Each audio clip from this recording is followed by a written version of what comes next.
Obrigada, Cássia. Bem, agora eu gostaria de chamar ao palco o nosso convidado desta manhã, o ministro Sérgio Moro. Sérgio Moro tornou-se juiz federal em 1996 e em 2014, como juiz de primeira instância da 13ª Vara Federal de Curitiba, ficou nacionalmente conhecido por sua atuação na Operação Lava Jato, quando investigou casos de corrupção ligados à Petrobras. Moro ocupou também o cargo de ministro da Justiça e Segurança Pública entre janeiro de 2019 e abril de 2020. E neste ano de 2022, agora sim, se filiou ao partido União Brasil. Então, neste momento, eu gostaria de chamar, por favor, Sérgio Moro, a CEO também da AmCham.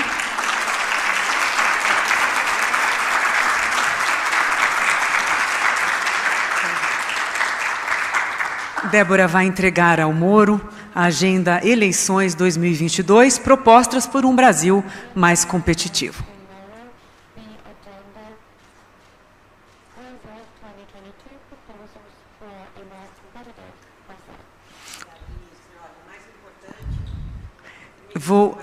Vamos pedir então que o ministro venha aqui ao púlpito e depois faça a sua fala, que assine um compromisso de análise de nossas propostas e, em seguida, por favor, faça a sua fala. Temos aqui uma caneta.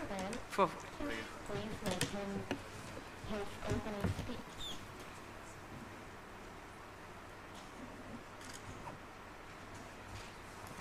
Aqui, ó.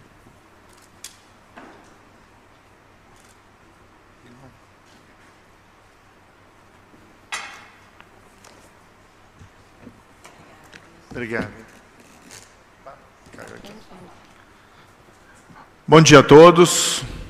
Quero agradecer primeiro aqui o gentil convite que me foi feito pela AmCham, pela Brasil US Business Council. Em particular aqui, transmito esses agradecimentos pessoalmente à Débora pelo gentil convite. E parabenizo aqui a organização, porque é especialmente importante nesse ano eleitoral tão decisivo para o Brasil, nós podemos conversar sobre as perspectivas em relação ao que o Brasil pode se tornar, que o Brasil que nós buscamos. Eu comentava há pouco que estive recentemente no exterior, conversando com lideranças de outros países, basicamente da Alemanha e dos Estados Unidos. E hoje nós vivemos um cenário internacional extremamente desafiador.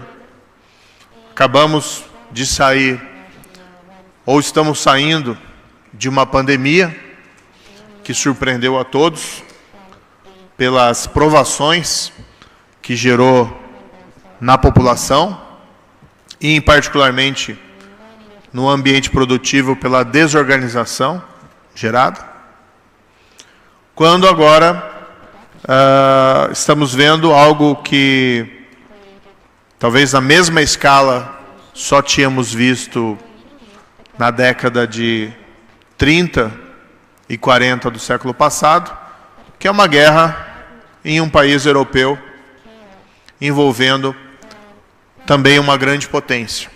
Tivemos, assim, na década de 90, aquelas guerras envolvendo os países da ex-Iugoslávia, mas nada como nós estamos vendo hoje na Ucrânia.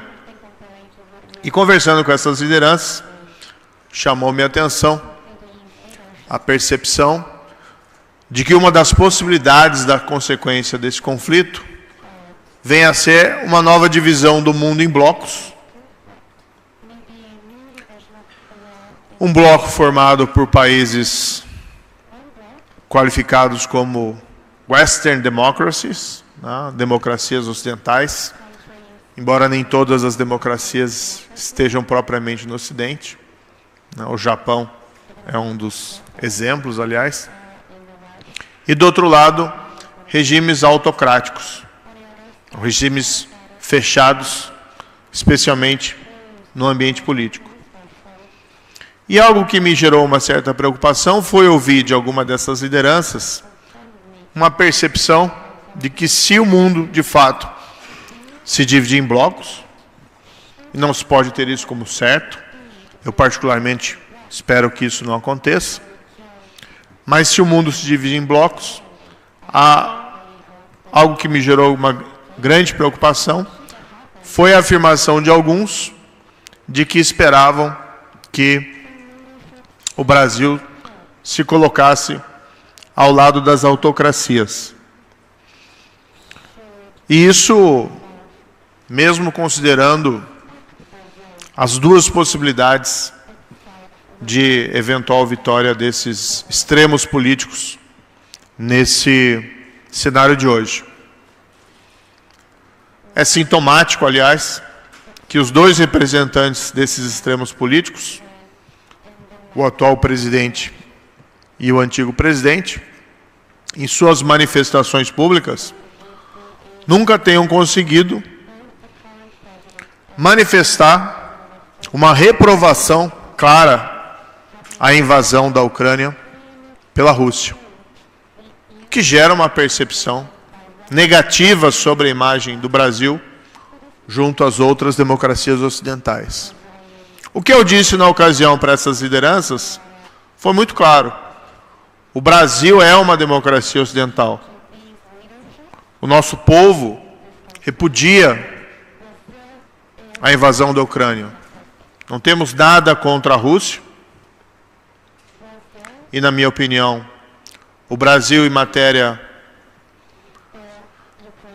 de comércio internacional, tem que se comportar como se fosse um amigo da vizinhança de todos os países, manter boas relações com China, com Rússia, com os Estados Unidos, com os países europeus. Mas, tratando-se dos nossos valores, nós nos perfilhamos entre as democracias ocidentais. Nós acreditamos na democracia. Nós acreditamos na liberdade. Nós acreditamos em um governo limitado. Nós acreditamos em um governo no qual os governantes devem responder perante os seus governados. E nesse momento eleitoral de 2022, antes de nós falarmos sobre economia e as nossas propostas, nós temos que fazer uma reafirmação e uma profissão de fé em cima dos nossos valores fundamentais de liberdade, de democracia e de governo limitado. Isso envolve também, no âmbito internacional, uma nossa colocação mais próxima de países como a União Europeia, como os Estados Unidos, do que outros países em relação aos quais nós queremos manter excelentes relações comerciais, mas cujo modelo político é estranho à nossa tradição.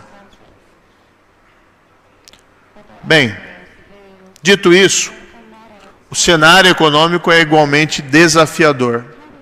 O lado positivo é que o Brasil, pelas suas dimensões continentais, pela criatividade do seu povo,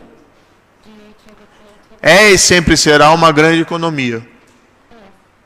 E que, mesmo os desacertos de política econômica, não conseguem de todo comprometer a nossa pujança. No fundo, se nós formos pensar realisticamente o Brasil de hoje, nós conseguimos ainda identificar que o Brasil é uma terra de oportunidades. Nós vivemos num mundo que tem assistido uma crescente demanda por alimentos, tanto pelo crescimento da população, mas também por uma inclusão econômica de parcelas da população mundial que antes, por dificuldades, não conseguiam ser relevantes no aspecto de consumo. Nesse cenário mundial de crescente demanda por alimentos, o Brasil tem uma grande vantagem geográfica, climática, e mesmo por investimentos pretéritos e contínuos em tecnologia, porque nós temos a agropecuária mais produtiva do mundo. Somos líderes em exportação de diversos alimentos. Essa é uma oportunidade a ser destacada. Do outro lado, a gente não pode ignorar que nós somos o país que tem a maior floresta tropical do mundo, a Amazônia.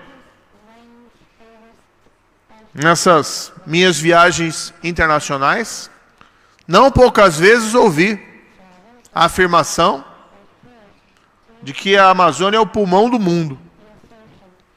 Se é mesmo ou não, cientificamente, diz que tem uma discussão sobre isso, mas essa percepção de que nós temos a maior floresta tropical do mundo, que para alguns é o pulmão do mundo, é um tema essencial num cenário no qual se discute como evitar as piores consequências da mudança climática. E aí nós vemos que nós temos o celeiro do mundo e talvez o pulmão do mundo, que deveria ser tratado por nós como uma espécie de bilhete premiado, uma oportunidade e não uma desvantagem. Para agregar, num mundo que busca, ansioso, a realização dessa transição energética de uma economia baseada em combustível fóssil para energias mais renováveis, o Brasil também tem vantagens nítidas. Não só porque a sua matriz energética é majoritariamente baseada na energia hidrelétrica e, portanto, menos poluente, como também pelo fato das nossas condições geográficas e climáticas favorecerem o desenvolvimento da nossa economia baseada em fontes de energia renováveis, como a eólica e a solar. Sem falar no imenso potencial do biocombustível. Tema no momento que eu ouço em 9 entre 10 lugares que eu vou, sobre a potencialidade do biocombustível e do hidrogênio verde. Ontem estivemos mesmo aqui perto, no Parque Tecnológico de Piracicaba, discutindo essas potencialidades envolvendo o Brasil. E quando a gente olha o mundo, embora essa guerra na Ucrânia traga uma série de preocupações, nós também percebemos que haverá uma demanda, que já há uma demanda, mas essa demanda será crescente, na busca de fontes alternativas de energia. Como é o drama hoje que vivencia a União Europeia em relação ao fornecimento de gás pela Rússia. A parte positiva é essa, né? Um Brasil de valores democráticos e com uma grande potencialidade econômica e um setor privado que persiste e inova, apesar de muitas vezes não muito favorecido pelas políticas econômicas. Dito isso, nós não podemos desperdiçar essas oportunidades. Nós não podemos rasgar esse bilhete premiado. E aí depende de nós a adoção de uma série de medidas que possam fazer com que o país desenvolva todo o seu potencial de crescimento. E que esse crescimento seja sustentável, e que esse crescimento seja inclusivo. Primeiro, um compromisso claro com nossos valores democráticos e com nossas instituições. Nossas instituições merecem, sim, críticas severas dos três poderes. Mas a forma de superar esses problemas vem a ser o aperfeiçoamento das instituições e não a sua destruição. Do outro lado, políticas econômicas que nós podemos discutir num ambiente não polarizado. Políticas econômicas que nós possamos também discutir sem que esse debate seja capturado por interesses particulares ou por interesses especiais. Já passou da hora de nós termos uma reforma tributária no Brasil. Entra governo e sai governo. Desde 1988, o nosso sistema tributário é severamente criticado. E a gente sabe que essa confusão tributária, que essa anarquia tributária, prejudica especialmente a produtividade da nossa indústria, que vem perdendo relevância há muito tempo em sua participação no PIB. Precisamos, igualmente, de uma reforma administrativa, não com o objetivo único, e às vezes colocado de maneira não muito convincente, de buscar apenas redução de custos. Claro que reduzir os custos da máquina administrativa é um objetivo político válido, cortar privilégios mais ainda, mas o primeiro objetivo de uma reforma administrativa tem que ser um governo e serviços públicos de qualidade para todas as pessoas. Educação, saúde, caminhar-se para um governo digital que dinamize não só a interação entre o público e o privado, mas também naquilo que depender do governo, de gerar as plataformas digitais necessárias para uma melhor interação entre os agentes privados. E um ponto fundamental, e aqui aí caminho para o final, para abrir depois para perguntas, e um ponto fundamental, nós temos sim que nos preocupar com o nosso bolso. As pessoas querem emprego, as pessoas querem comida no prato, as pessoas querem que a inflação seja controlada, gerando a viabilidade de redução dos juros para a economia voltar a crescer. Mas se a gente não pode descuidar do nosso bolso, a gente não pode abdicar da nossa alma. Daí a necessidade de que nós continuemos, mesmo contra a maré, mesmo contra a corrente, defender a ética e a integridade na política. O que não é só produto, não pode ser apenas produto de comportamentos individuais, mas tem que ser objeto igualmente de um pacote de reformas. Daí o que defendo, juntamente com essas grandes reformas,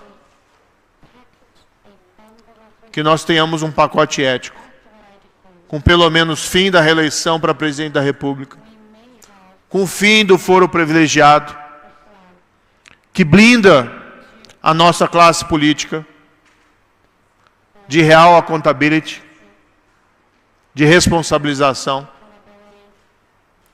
pelos atos que pratica,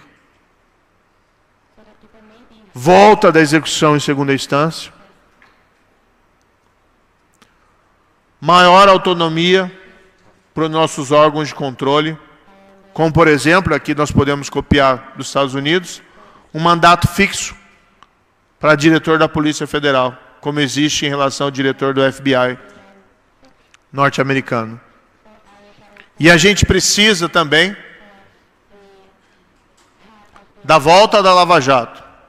Não necessariamente aquela mesma investigação, mas a volta daquele espírito de que sim, nós podemos ser melhores, sim, nós podemos construir integridade na vida pública e demonstrar que nesse país ninguém pode estar acima da lei e que a lei tem que valer para todos, não só para punir quem faz coisa errada, mas também para beneficiar todos, compartilhando uma parte dessa prosperidade que nós todos queremos construir juntos. Muito obrigado pela atenção de vocês.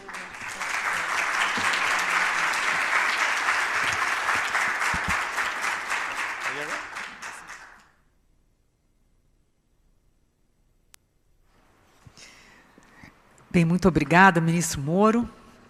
Peço, por gentileza, que o senhor tome o assento ao palco e também que a nossa CEO retorne ao palco para iniciarmos o nosso diálogo, que será, inclusive, mediado pela Débora. Lembrando que vocês podem enviar suas perguntas acessando o QR Code que aparece na tela para aqueles que estão de forma digital e os que estão presentes, o QR Code também está sinalizado sobre as mesas. Obrigada, Dani. Vim aqui recuperar o compromisso do ministro das nossas propostas e vou começar a tortura em 4 blocos. E eu convido a todos a fazerem as suas perguntas, que eu farei logo a seguir. Ministro, nosso primeiro bloco são perguntas sobre economia. O atual cenário de elevadas taxas de desemprego, inflação e juros, todos da casa de 2 dígitos, se apresenta como a principal preocupação da população hoje em dia e coloca a economia no centro do debate das eleições em 2022. Quais são as 3 principais medidas econômicas que o senhor defende para superar este problema? Perfeito, Débora. Débora, a curto prazo, nós teríamos que fazer, de imediato, um ajuste fiscal. Hoje o governo está gastando mais do que deveria, gerando um certo descontrole nas contas públicas, que tem levado o Banco Central a elevar os juros para controlar a inflação, acima, talvez, do que seja necessário, se o fiscal estivesse funcionando melhor. Então, no primeiro momento, existe a necessidade de se controlar a inflação, e, a meu ver, não existe aí outra possibilidade, senão um melhor controle sobre as contas públicas. Agora, isso não significa deixar os desassistidos desamparados. É preciso, no entanto, reordenar as despesas e estabelecer as prioridades. As prioridades não podem ser o atendimento de privilégios, principalmente da classe política.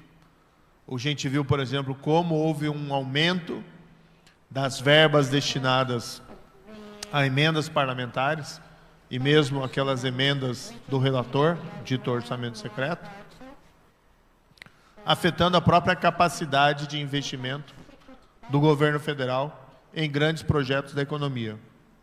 Então tem que haver um reajuste para a gente conseguir reduzir os juros e, com isso, voltar a crescer, mas sem que a inflação esteja descontrolada. Do outro lado, eu acho que é prioritária a reforma tributária. E acho que tem que ter 2 aspectos principais. Primeiro, a unificação dos tributos sobre consumo. Nós temos hoje 27 ICMS, 6.000 ISS, PIS, COFINS e IPI, todos basicamente incidindo sobre a mesma base tributária, gerando uma profusão de normas, leis, regulamentos, que elevam enormemente os custos operacionais das empresas, com impacto na economia. E, além disso, propiciam guerra fiscal e uma corrida do mundo empresarial, do mundo corporativo, por tratamentos excepcionais junto ao poder público. O que vai gerando cada vez mais um regime irracional tributário de exceções, exceção em cima de exceção. Então precisa ter uma simplificação disso. A unificação dos tributos sobre consumo, para mim, é fundamental. Defendo, porém, que num primeiro momento se possam ter alíquotas diferenciadas por segmento produtivo, para diminuir as resistências a essa unificação.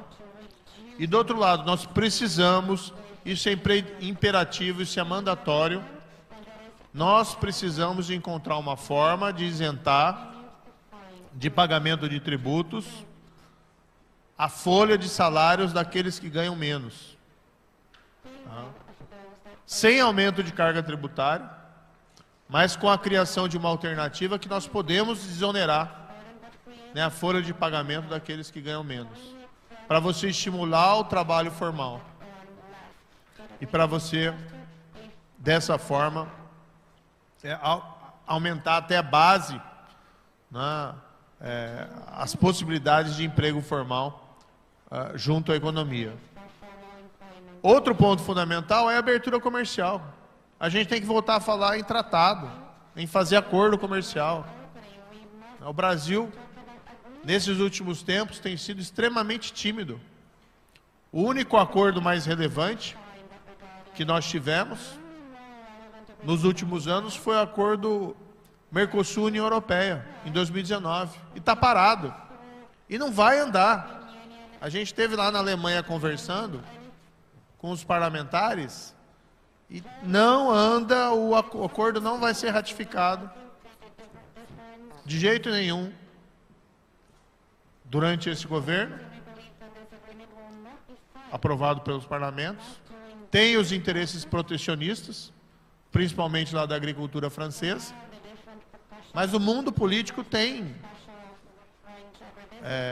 sido pressionado pela questão ambiental aqui no Brasil, que nos deixa vulnerável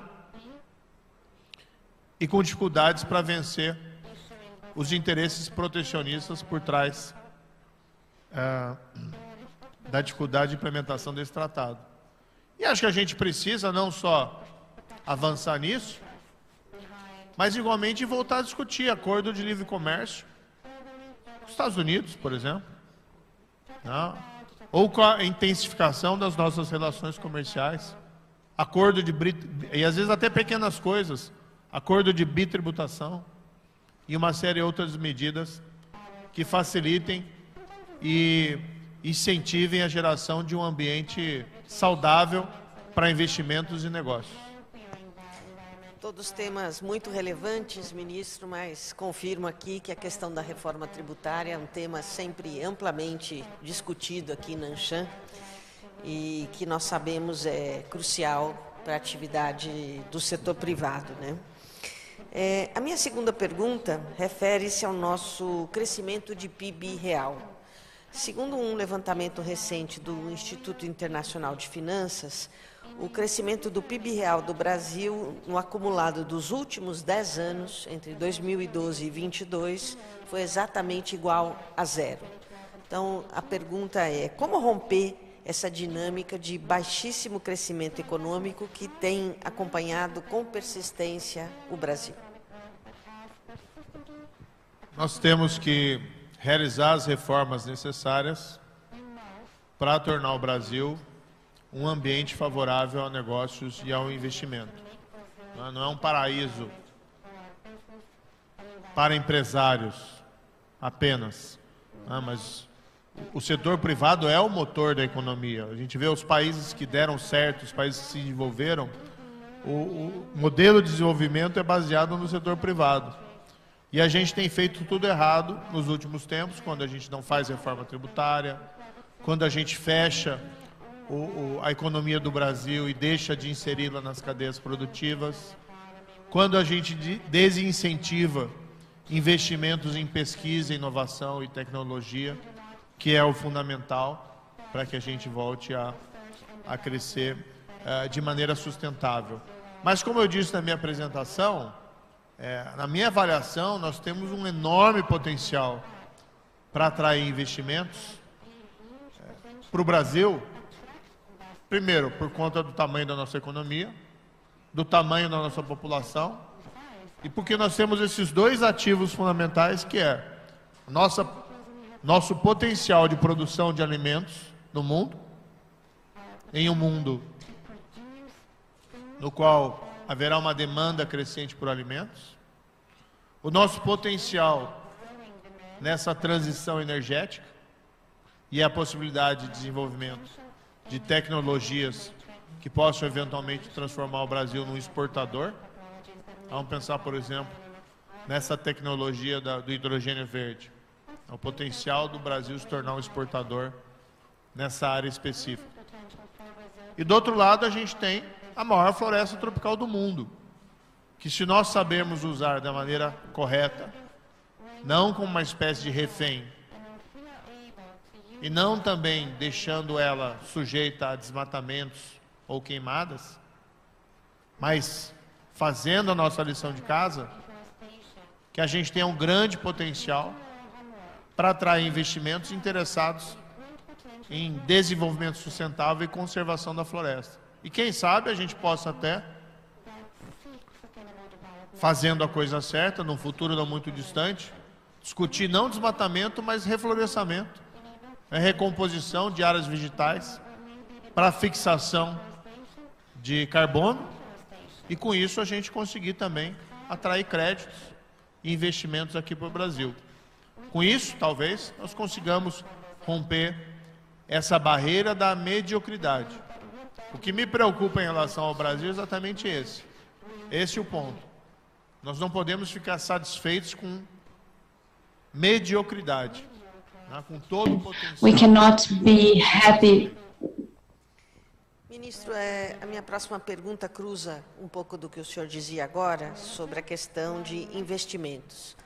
No fundo, quando a gente vê o estado fiscal, né, do nosso país, qual é o espaço que existe de fato para investimento público, já que nós temos um endividamento que é da ordem de 90% do PIB, né?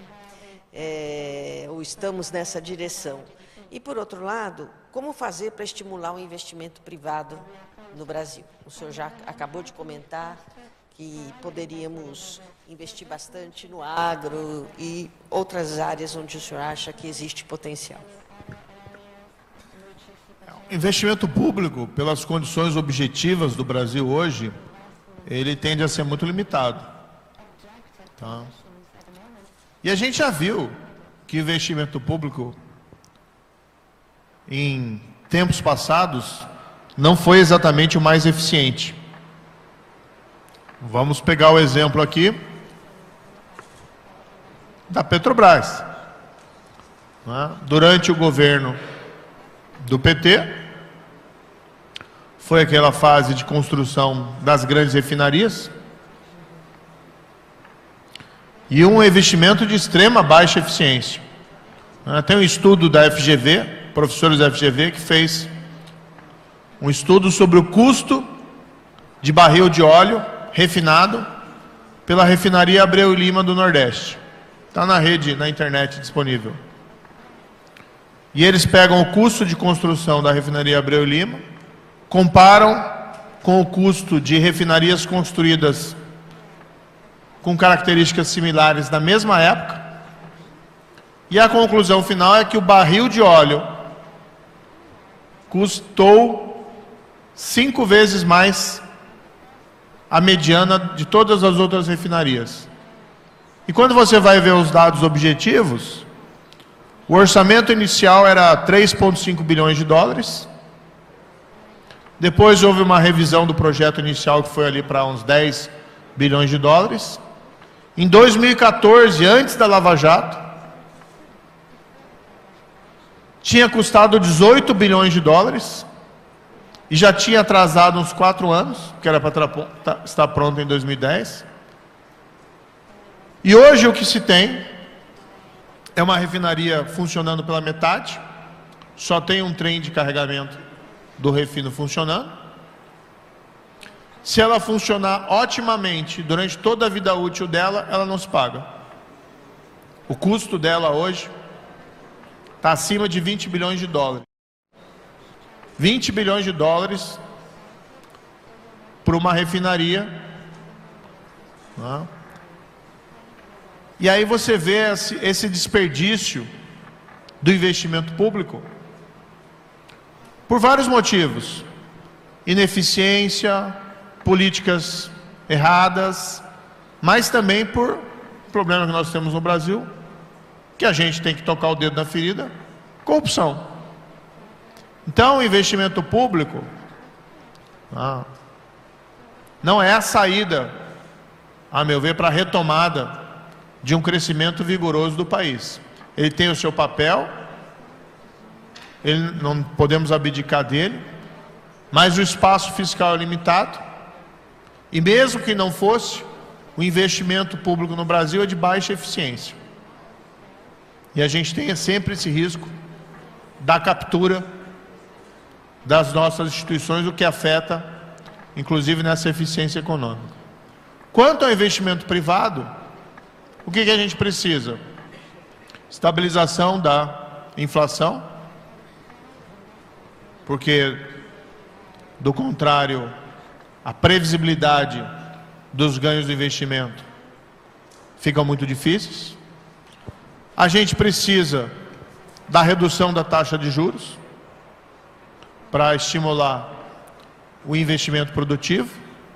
Nós precisamos dessa reforma tributária, da abertura comercial, e nós precisamos de segurança jurídica. E aqui fala alguém que foi juiz por 22 anos, que tem um grande apreço e respeito por juízes, promotores, advogados.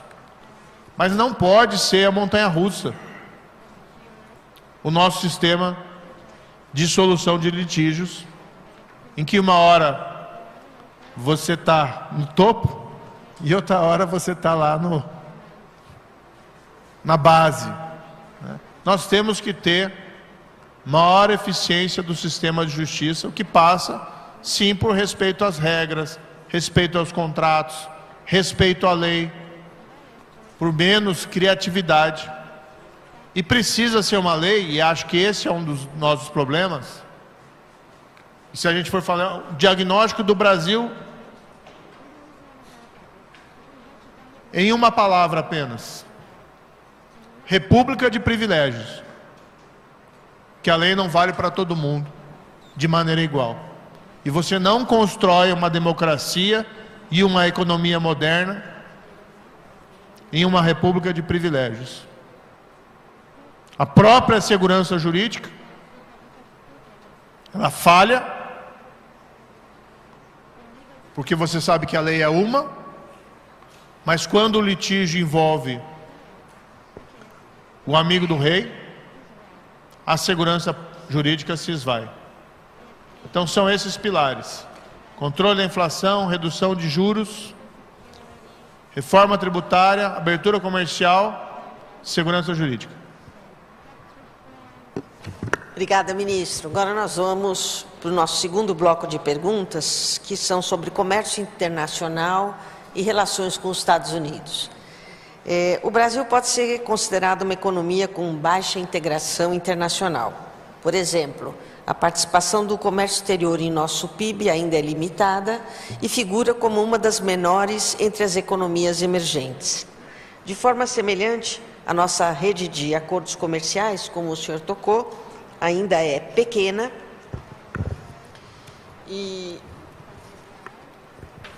mais restrita e mais concentrada na América Latina. O que o Brasil deveria fazer para aumentar sua participação na economia internacional? Quanto a isso, acho que eu já acabei me adiantando no bloco anterior. Abertura comercial. A gente tem que fazer abertura comercial, a gente tem que fazer tratados de livre comércio. Uma economia fechada, ela acaba não se inserindo de maneira apropriada nas cadeias globais de produção e acaba ficando de lado. E a gente vê no Brasil que tem muitas empresas que se destacam, né? Inclusive no cenário mundial, não só na área da agropecuária, mas também em outras áreas, né? Então, recentemente a gente teve, por exemplo, visitando a fábrica lá da Marco Polo, lá no Rio Grande do Sul, que é uma das lideranças mundiais na produção de ônibus. Nós temos a WEG ali em Santa Catarina.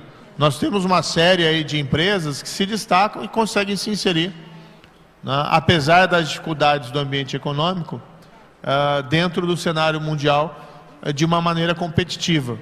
Agora, para essa inserção, para essa abertura, é importante que nós façamos também a lição de casa, para que nós possamos equalizar a possibilidade das nossas empresas competir dentro desse cenário internacional, não só em relação às importações que viriam numa abertura, mas também em relação às exportações que nós faríamos com essa abertura. Mas eu, particularmente, sou favorável, né, a essa abertura comercial, especialmente através da celebração desses tratados, para que a gente tenha essa reciprocidade. Obrigada, ministro. Agora eu vou chamar a minha colega Cássia, que quer lhe fazer uma pergunta. Ministro, esse ano o Brasil e os Estados Unidos estão celebrando o seu relacionamento bicentenário. Eu gostaria de perguntar qual é a sua opinião sobre o relacionamento Brasil-Estados Unidos? Qual é a sua visão e como que o Brasil poderia fortalecer ainda mais esse relacionamento para que ele seja mais estratégico e benéfico para ambos os países? Cássia, a gente esteve recentemente lá nos Estados Unidos, visitamos de fato a Câmara de Comércio, inclusive estava lá o deputado que acabou de chegar, o Júnior Bozella, estava com a gente nessa, entre aspas, missão norte-americana, né? Missão nos Estados Unidos.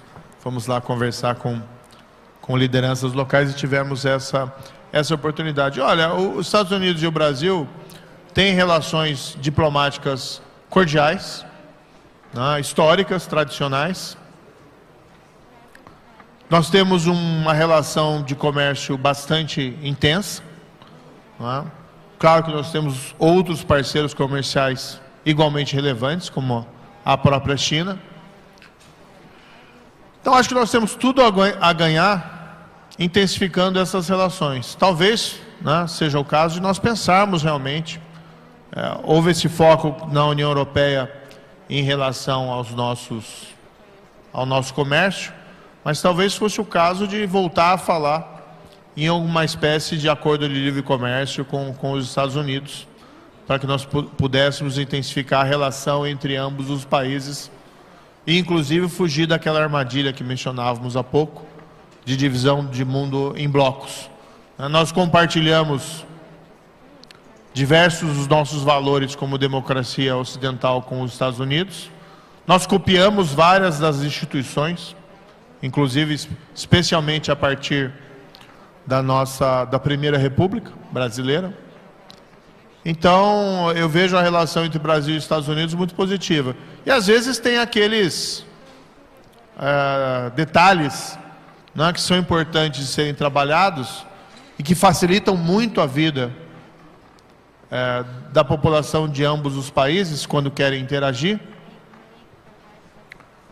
que às vezes acabam escapando de uma discussão um pouco mais ampla, mas, por exemplo, acordos na área de cooperação econômica, acordos na área de segurança. Quando eu estava como ministro da Justiça, nós tivemos a oportunidade de discutir alguns programas de intercâmbio lá entre a Polícia Federal e as polícias brasileiras e norte-americanas. Nós temos que voltar a falar em um acordo de bitributação. É incrível que tanto tempo isso, que não é uma coisa assim tão complexa, acabe não sendo resolvido.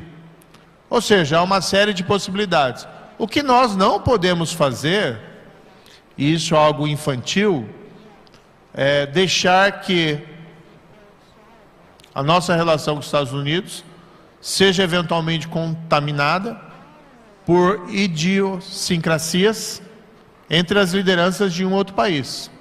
O Brasil não é Bolsonaro e nem os Estados Unidos se resume ao presidente Biden. As relações entre os países são muito mais profundas. E aqui não quis fazer uma crítica a nenhum deles, tá? Só quis dizer que independe a nossa relação de quem ocupa o poder momentaneamente. Até porque numa democracia há alternância de poder. E hoje é um e amanhã vai ser outra pessoa. Enquanto a relação entre os dois países são permanentes. Do outro lado, nós não podemos cair também num anti-americanismo infantil que às vezes contamina aqui o debate dessas questões no Brasil, que é algo um pouco que se encontra às vezes também em outros países da América Latina. No fundo, o que eu quero dizer é que as relações entre ambos os países devem ser desenvolvidas numa base absolutamente pragmática. Para nós é interessante ter mais investimentos norte-americanos. Para nós é interessante ter maior abertura comercial. Afirmativas as duas questões. Nós compartilhamos valores fundamentais, ambas as democracias. Resposta afirmativa. Então não tem motivo para as nossas relações não serem ótimas e não serem aprofundadas. Claro que sempre vai haver divergências, especialmente no campo comercial, principalmente por interesses protecionistas de lado a lado. Agora, nós temos que orientar o nosso debate por essa visão pragmática. No que puderem eles ceder, no que nós pudermos ceder, para buscar aí uma melhor interação entre essas economias e com isso nós ganharmos em produtividade e nós ganharmos em crescimento econômico. Obrigada, ministro. Inclusive, a reconstrução das cadeias globais de suprimento gera oportunidades efetivas para o nosso país, né? Eu vou pedir agora à minha colega Cássia que faça mais uma pergunta. Ministro, a minha próxima pergunta é sobre esse momento que estamos vivendo. A pandemia trouxe grandes desafios para todos os países e sabemos que em crises econômicas, geralmente, os países em desenvolvimento sofrem um maior impacto econômico e também social. Além da pandemia, estamos agora vendo uma guerra entre Rússia e Ucrânia, que afeta diretamente o comércio internacional como um todo. O que o Brasil deve fazer no curto prazo para mitigar os efeitos dessas duas crises mundiais? E essa conjuntura global traz oportunidades. Como você vê o Brasil inserido nesse contexto? Obrigada. Essa guerra, de fato, é desafiadora, né? Primeiro tem o aspecto humanitário, que nos choca a todos pelo sofrimento da população ucraniana. E tem muita gente que não sabe, mas o Brasil tem uma larga população de origem ucraniana, especialmente lá no Paraná. Nós temos mais de 600 mil descendentes de ucranianos vivendo no Brasil. Então, primeiro ponto, minha solidariedade, né, ao povo ucraniano, por essa invasão injustificável. E aqui, para deixar muito claro, ninguém tem nada contra a Rússia ou contra o povo russo, mas essa invasão, não existe aí uma justificativa possível para ela. Espero que logo se possa alcançar a paz e nós temos o fim ao sofrimento da população ucraniana. Mas os impactos dessa guerra, ainda nós estamos para descobrir. Já estamos vendo um impacto maior nas cadeias produtivas, uma nova desorganização das cadeias produtivas e, igualmente, a própria elevação dos preços, especialmente das commodities. O que, em um certo aspecto, até traz algumas vantagens comerciais para o Brasil, que é um grande produtor de commodities. Mas a instabilidade gerada pela guerra Eu acho que ela não compensa, mesmo alguns ganhos momentâneos para determinados países. O que a gente tem visto, e isso já acontecia, esse debate mesmo antes da pandemia, a globalização ela sofre um impacto. Não acho que nós chegaremos ao fim da globalização, porque não existe, a meu ver, uma possibilidade de voltar tanto atrás, considerando aqui as cadeias produtivas globais, mas certamente vai haver uma busca por todos os países, tanto o setor público como o setor privado, de uma diversificação maior de fornecedores, independentemente da eficiência produtiva de um país ou outro em relação à produção de determinados insumos necessários aí para a indústria. Foi o que a gente viu na pandemia, quando o mundo acabou ficando excessivamente dependente de produtos chineses, máscaras, equipamentos de proteção, ou mesmo depois, pelo menos aqui no Brasil, alguns insumos para a produção de vacinas. Por sorte não, para surpresa, grata surpresa de todos, a gente viu o desenvolvimento em tempo recorde de novas vacinas, e inclusive de novas tecnologias, que minoraram essa dependência. Inclusive, em vários países acabaram dependendo das vacinas produzidas na China ou dos insumos produzidos na China. E agora, com essa guerra, a gente está vendo isso em relação a outros produtos. O caso do Brasil, por exemplo, relacionado a fertilizantes. O Brasil sendo forçado a buscar outros fornecedores, além dos seus tradicionais, já que esses foram mais impactados no primeiro momento pela guerra.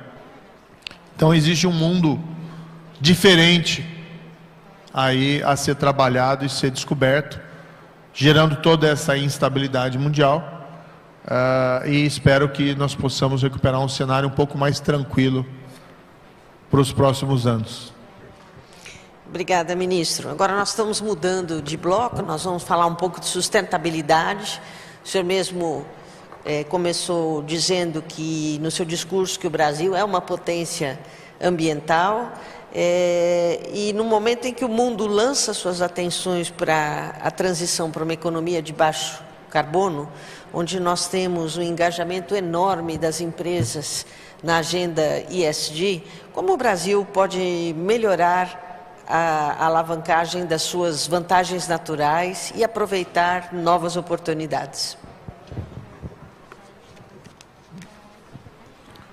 Esse é um ponto importante, porque, claro, que a gente vai discutir num evento como esse, eleições, a parte política, o papel do Estado, o papel dos governos, mas nós temos que sempre lembrar que existe vida inteligente fora dos governos, não é?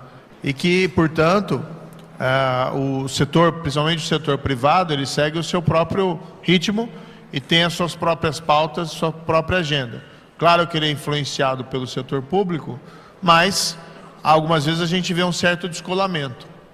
E, em parte, é isso que a gente vê um pouco hoje, né, no cenário brasileiro, em relação a esse movimento ESG. Muito forte mundialmente, e o Brasil não tem condições de ficar alheio a essas questões, até porque uma forma de se atrair investimentos e parceiros comerciais é investir em ESG, e nesse ponto o Brasil, como até expus inicialmente, ele tem grandes vantagens comparativas. Nós somos favorecidos pelo solo, pela extensão geográfica, pelas condições climáticas. Não se mentiu quando aqueles descobridores do Brasil disseram, né, que plantando aqui tudo se dá. De fato, o que tem acontecido, infelizmente, é que a gente tem abusado dessa generosidade da natureza. Mas sim, há uma condição, né, principalmente por parte das nossas empresas, do nosso setor privado, e mesmo da sociedade civil organizada, de promoverem ações que permitam que o Brasil avance e até rompe barreiras comerciais, mesmo não sendo ajudado muito pelos governos, né? Seja o atual, ou seja os que eventualmente virem, se houver uma mudança. Claro que o ideal é que ambos estejam na mesma página, mas a gente viu isso muito claramente em tema de compliance, tá? No Brasil, durante a Operação Lava Jato, a gente viu um crescimento exponencial de investimento de empresas brasileiras em programas de compliance anti-suborno. E isso tem uma vida própria que persiste independentemente dos reveses atuais que nós estamos vendo no combate à corrupção no Brasil. Porque uma vez que você abre essa porta, é muito complicado você voltar atrás. E do outro lado tem uma tendência internacional anticorrupção, que é, de certa maneira, também um pouco vinculada a esse movimento ESG. Então, por exemplo, as grandes empresas brasileiras, elas estão investindo em reduzir as suas emissões de carbono, em dar melhor tratamento aos seus resíduos sólidos, em promover diversidade, em promover programas de integridade. Por causa do governo? Não. Isso está operando independentemente do governo. O governo, na verdade, tem gerado muito poucos incentivos para essas práticas. Então, na linha do que falei, tem um mundo inteligente, né, fora dos governos, que pode se desenvolver paralelamente com boas práticas e levar ao maior crescimento e prosperidade para nós. Seria evidentemente melhor que setor público e setor privado estivessem na mesma página, mas enquanto isso não acontece, o setor privado pode contribuir sim muito para a melhoria da economia brasileira em busca de um desenvolvimento mais sustentável e igualmente um desenvolvimento mais inclusivo. Nem tudo a gente depende do governo. Eu vou dar um exemplo aqui. A minha esposa que me acompanhou aqui, a Rosângela, né? Ela é uma ativista e trabalha também na advocacia há muito tempo com associações de pessoas com deficiência e de pessoas com doenças raras. Setores que têm avançado enormemente por conta de tendências internacionais, né, de maior atenção e proteção a essas pessoas mais vulneráveis, mas também muito em decorrência de atuação da sociedade civil organizada aqui no Brasil. O governo tem, de certa maneira, e aqui não é uma crítica a esse governo específico, é um quadro mais geral. O governo tem contribuído em parte, mas muito menos do que tem feito a sociedade civil e o setor privado. Então, enfim, né, nós conseguimos avançar muito, podemos avançar muito em diversas áreas, inclusive na área de desenvolvimento sustentável e inclusivo, mesmo não contando com o governo. E é isso também que a gente tem que trabalhar, sem prejuízo de sempre reclamar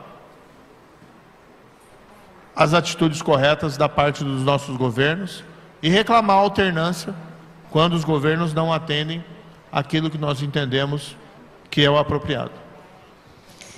Obrigada, ministro. Acho que para o setor privado é bem evidente que a sustentabilidade hoje é fator de competitividade, né? Principalmente em comércio e também para atração de investimentos.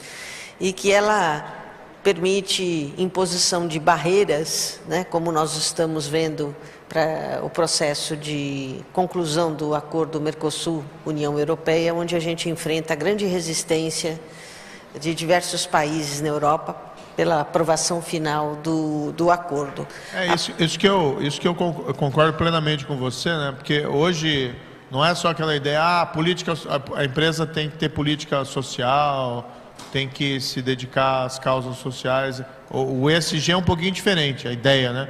Que a empresa seja avaliada, que o valor dela seja dimensionado, também em decorrência do seu comprometimento com essas pautas do movimento ESG. Então, concordo plenamente com você que, no fundo, essas políticas hoje estão relacionadas diretamente com a competitividade das empresas, o que é um grande incentivo para que elas tomem a dianteira nesse processo e nos dá esperança, né, de transformações relevantes, mesmo independentemente dos governos. No fundo, o que a gente precisava ter era colocar o movimento ESG dentro dos governos, da cabeça dos nossos governantes. Ministro, justamente porque a nossa imagem internacional nas questões de meio ambiente hoje é fator importante nessa questão de competitividade.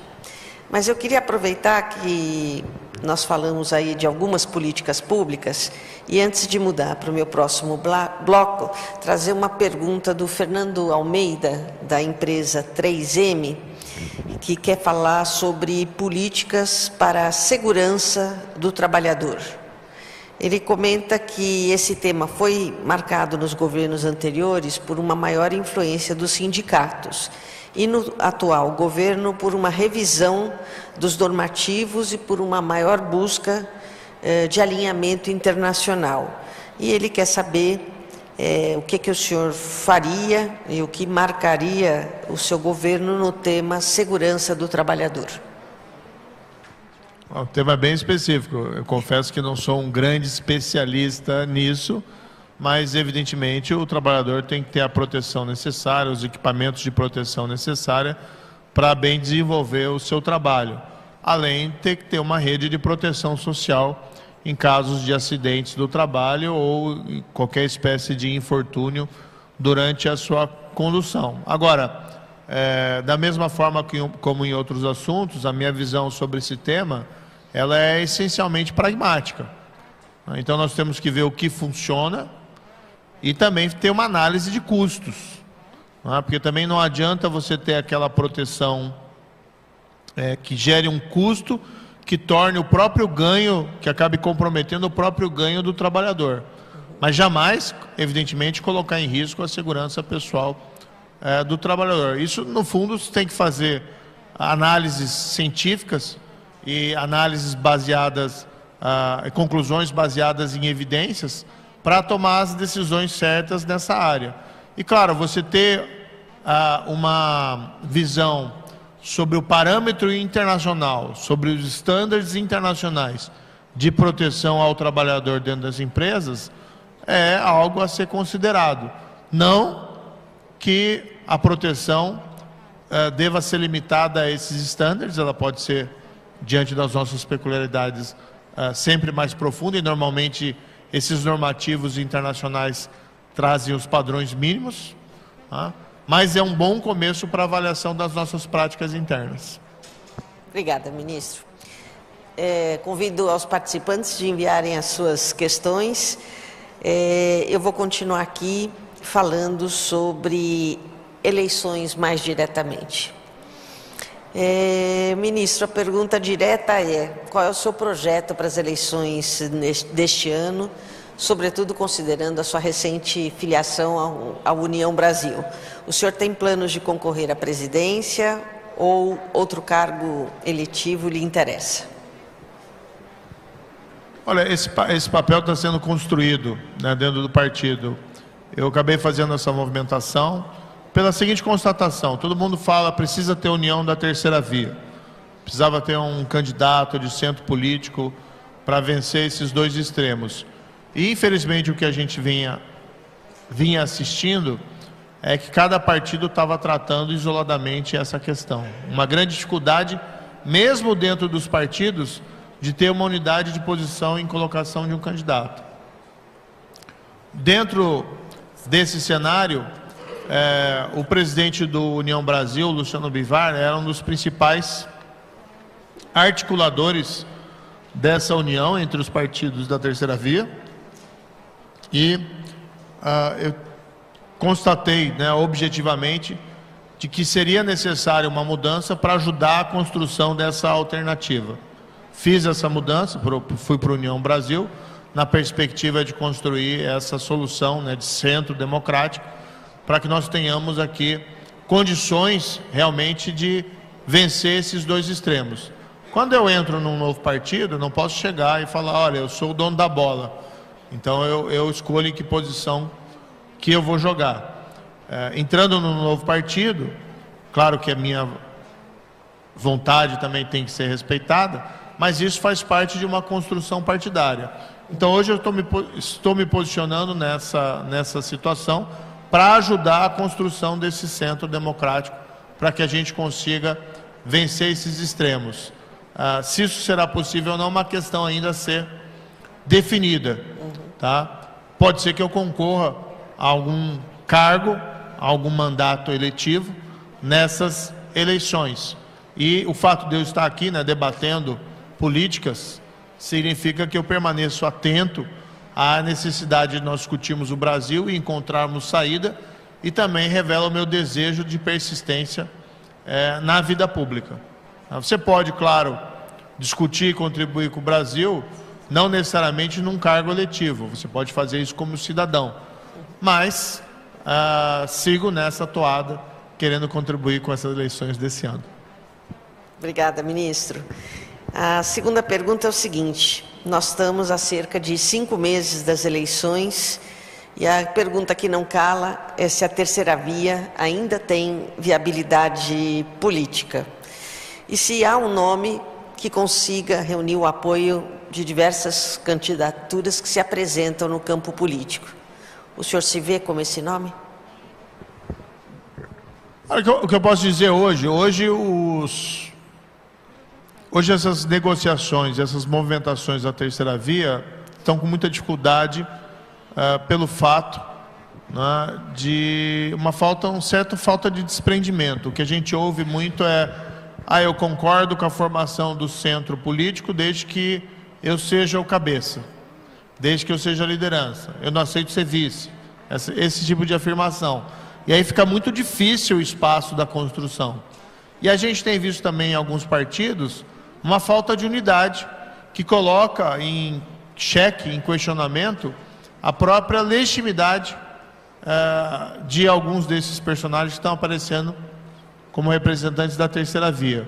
Diante de todas essas dificuldades, né, a União Brasil acabou definindo a pré-candidatura do Luciano Bivar, que é o presidente do partido. União Brasil é um partido que tem estrutura partidária, tem uma estrutura financeira, tem uma estrutura de tempo de TV em condições de fazer frente a esses dois extremos políticos. E essa construção que eu me ocupo no momento, em ajudar o partido a buscar essa solução dentro desse cenário político. Em que posição que eu vou jogar nessa construção é algo que está sendo definido ali dentro do partido. Eu posso eventualmente concorrer a um cargo no Congresso ou posso eventualmente concorrer a alguma outra coisa. Ministro, nós temos observado constantes e crescentes atritos entre os poderes e diversas preocupações envolvendo o processo eleitoral brasileiro. O senhor enxerga hoje riscos para a democracia brasileira ou para a realização pacífica das eleições em outubro? Essa é uma pergunta complicada, mas o fato de você fazer essa pergunta já revela que nós estamos num cenário um pouco turbulento. Esse é o tipo da pergunta, e aqui não é nenhuma censura a você, mas é uma pergunta que nós não deveríamos estar fazendo. Então, compete às nossas autoridades, nossas lideranças, a reafirmarem a segurança e a tranquilidade no processo eleitoral democrático brasileiro. Esses questionamentos acabam nos gerando uma série de preocupações quanto ao que pode acontecer. Tá? Dito isso, nós temos que manifestar a nossa confiança, né, de que as eleições vão ser eleições limpas, seguras, e que as escolhas a serem realizadas pela população brasileira vão ser respeitadas. Nós podemos até, eventualmente, não concordar com os resultados das urnas, mas questionar a sua legitimidade, acho algo extremamente perigoso. Não é um caminho que nós devemos percorrer. Então, da minha parte, não esperem ouvir nunca questionamentos ao processo eleitoral democrático, e fariam bem outras lideranças se manifestassem a mesma crença na democracia. O próprio fato, em síntese, né, Débora, o próprio fato de você fazer essa pergunta e de nós fazermos essas perguntas, indagando sobre o que pode acontecer no futuro, já é motivo de preocupação. É o tipo da coisa que a gente não devia estar se perguntando. Mas estamos se perguntando porque tem motivos para tanto. Ministro, nós precisamos de uma reforma política? Certamente, precisamos de uma reforma política. Um ponto que eu tenho defendido, que a meu ver é fundamental, que parece até um pouco, num primeiro momento, que não tem nenhuma relação com reforma política, mas a gente tem que eliminar o foro privilegiado para todas as autoridades, inclusive para o presidente da República. O foro privilegiado, primeiro, se insere naquela república de privilégios, que é a fonte de todos os males. 2, gera uma relação não muito saudável, na minha opinião, entre os órgãos da cúpula do poder, entre Supremo e Congresso, e entre ambos e o Poder Executivo. Porque você atribui ao Supremo a responsabilidade de processar e julgar originariamente crimes praticados por nossas autoridades mais elevadas. E do outro lado, essas mesmas autoridades mais elevadas são as responsáveis pela nomeação e aprovação dos nomes colocados no Supremo Tribunal Federal. Isso favorece, a meu ver, um ambiente não muito saudável de relações entre esses poderes. Então, o primeiro ponto fundamental, primeiro, para o imperativo de igualdade, não tem por que o político ser tratado como alguém melhor do que o cidadão comum. E é isso que significa o foro privilegiado. 2, porque na prática não tem funcionado. Tem gerado blindagem para gente que faz coisa errada.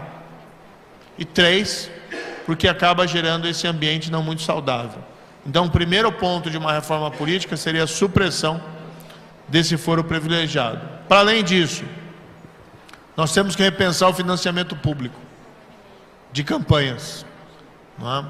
A forma como ele está hoje desenhado tem criado uma corrida pela formação de bancadas de deputados, às vezes em detrimento de uma preocupação maior com o interesse geral do país, e em detrimento de outras candidaturas que não de deputados federais. A fórmula a ser buscada e encontrada, confesso que não tenho, mas nós precisamos reavaliar esse cenário. Algo que poderíamos também fazer, voltar a discutir, é a volta de um sistema de voto distrital, que seja misto, para que você tenha algum elemento de proporcionalidade. Mas me parece que a lógica do voto distrital acaba sendo melhor do que a lógica do voto proporcional, porque você diminui custos, porque você facilita a representação, ou seja, a proximidade entre o representante e o representado. Agora, a gente vê, infelizmente, que o Brasil está afastado dessas grandes discussões. E esse é o mal principal, a meu ver, da polarização política, que obscurece o debate público dos temas fundamentais para o país. Ministro, eu tenho duas rápidas questões aqui, já que nós estamos chegando ao final aqui do nosso evento. A primeira delas é do José Tomás: quais são as medidas prioritárias, na sua visão, para o combate à pobreza e geração de empregos? E a segunda, do Caio, é: qual é a sua visão em relação à privatização da Petrobras e da Eletrobras? Se o senhor considera que essas privatizações são estratégicas. A primeira questão, o Brasil precisa voltar a crescer e gerar emprego, né?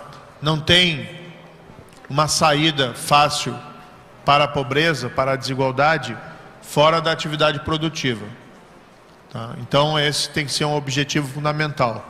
Agora, a retomada do crescimento em níveis necessários para a recuperação do emprego e diminuição da pobreza, isso leva tempo. Então, é necessário, nesse contexto, que você tenha medidas paliativas para você reduzir a desigualdade e a pobreza. A própria questão da discussão da reforma tributária, muitas vezes, já tem um impacto positivo na redução da desigualdade. Esses programas de transferência de renda têm se mostrado fundamentais para aliviar as consequências da pobreza. Agora, não se constrói um futuro para as famílias longe da pobreza e da desigualdade somente com programas de transferência de renda. Precisa sim ter portas de saída.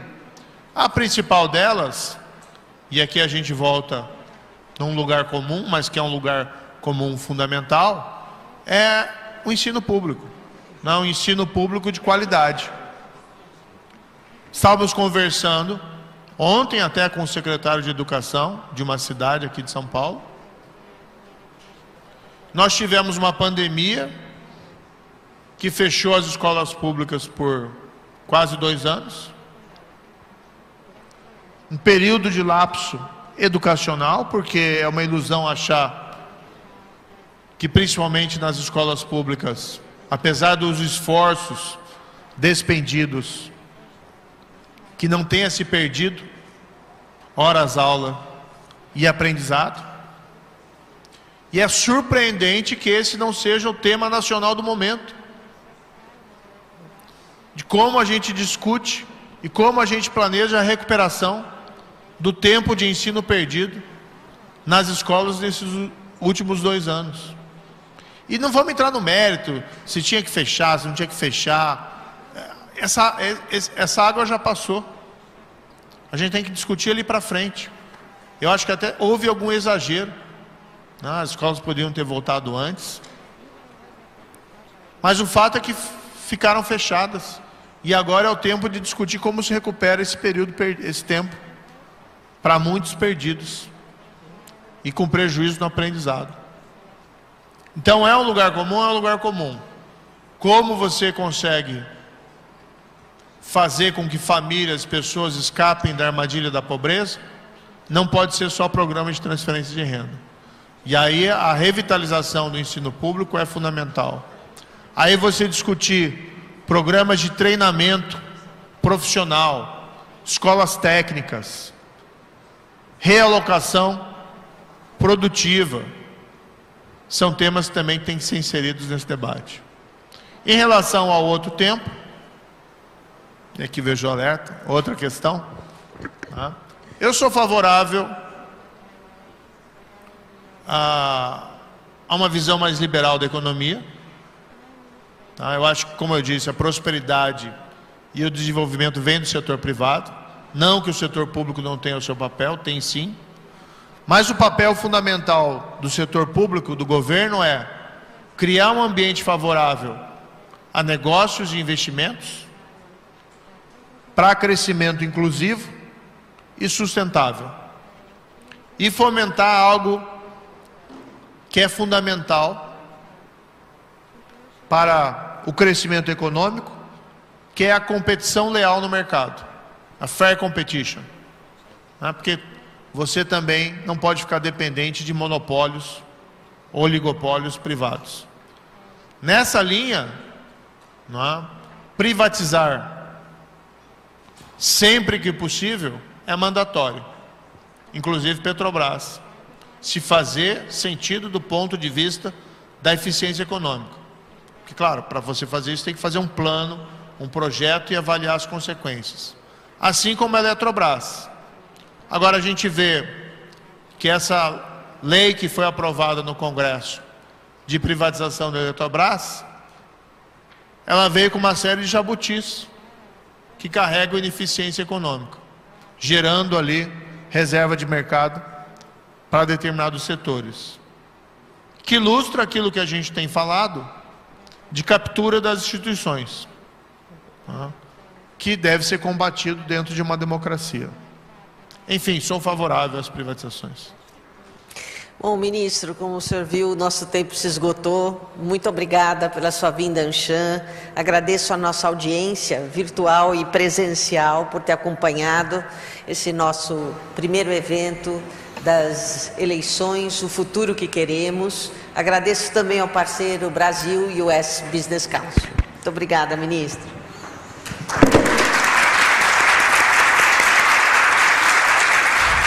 Bem, agradecemos mais uma vez ao Sérgio Moro, assim como o nosso CEO falou, a todos os presentes e a audiência do Brasil e dos Estados Unidos que acompanhou essa transmissão. Então, pedimos que respondam à avaliação desse encontro que vocês receberão por e-mail para que possamos melhorar cada vez mais os nossos eventos.